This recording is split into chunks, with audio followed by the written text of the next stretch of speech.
Hey friends, in this one we're going to be reviewing the 19-inch trapezoidal teleprompter from Prompter People.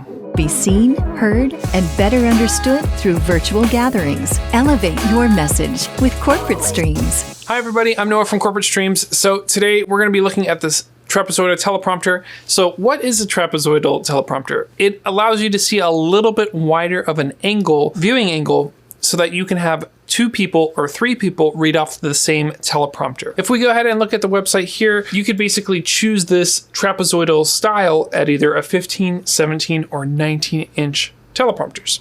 So that's one of the distinguishing factors of this particular teleprompter that we are reviewing. I've had this teleprompter for about 8 months now. I've used it a few times on set, and I've had it in my hands along with some other teleprompters from Prompter People. So we'll be comparing this 19-inch teleprompter versus the 24-inch teleprompter in another video. But for now, let's just focus on the 19 and look at the specs and all the things that it can do. Okay, so jumping back onto the website here, we're gonna select the 19-inch trapezoidal or studio teleprompter. We're gonna select the regular bright monitor. Now, I will note that the regular bright is 400 nits and the high bright is about 1000 nits. So that's pretty bright. The regular one can be used indoor and the high bright can be used indoor or outdoor. High bright also allows you to have SDI, which can be very handy for professional in setups as well, even though the price does jump up significantly from $2,379 up to $2,779. There's also a freestanding kit. So if you have the regular bright monitor, it is going to be $21.99, and if you have the high bright, that jumps it up to $25.99. You also have the ability to add a freestand kit or a 15mm rail mount kit if you need those, and then you could also add a soft bag as well. One of the things that Prompter People is working on is getting these images set up so that when you make these selections, you'll only see the prompter that you need. Right now, it doesn't matter what you select, it's going to show you a bunch of pictures from the whole lineup, which is kind of confusing to me, so hopefully they'll be updating that in the future.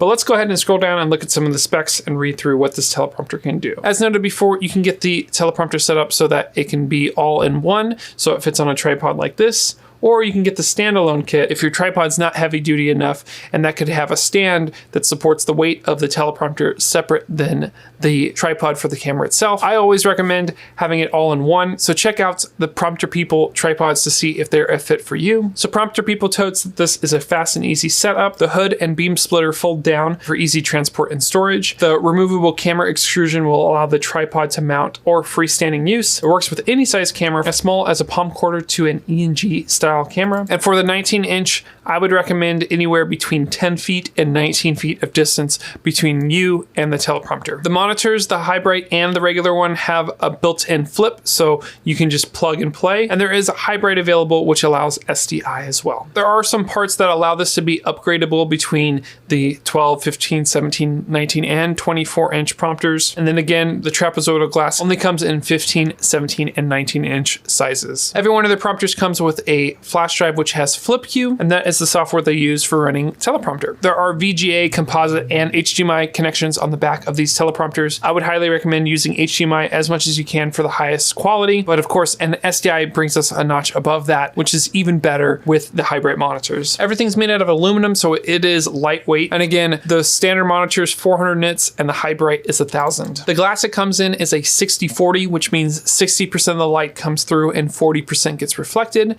They also offer a 70-30, which allows a 70% of light to pass through and 30% to be reflected. I personally recommend the standard one, which is the 60-40, so that you can have a better image on your prompter. It does reduce the light that gets to the camera behind the teleprompter, but with today's cameras, a lot of them allow for lower light capabilities, and so it's negligible between these two models. So I would recommend the 60-40 glass so that you have 40% of the light reflected.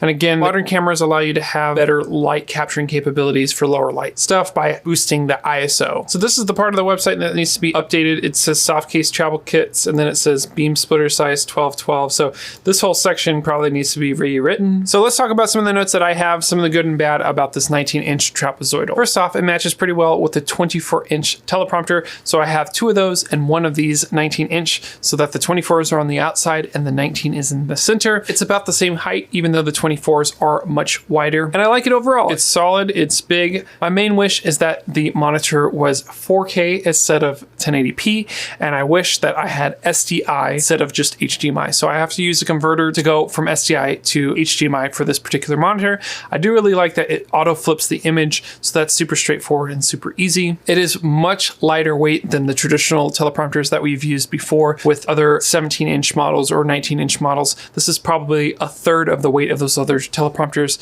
which also had counterweights and other things that went along with it, and those were bulky and heavy and annoying. The thing I wish along with these other prompters is it had a little bit higher of a tilt angle. It does go up to like 45 degrees or so, but if I had it just a little bit higher, it allows me for a little better range with these teleprompters. So another thing that's really cool is the way that this teleprompter screws into the camera or to the riser. When you loosen that, the whole plate can slide forward and back, or if you tighten it, everything locks in place. So that's pretty cool too. Overall, this is a 4.5 out of 5 stars. And if you want to see if I prefer the 19 or the 24-inch teleprompter, you can check that out in this video here.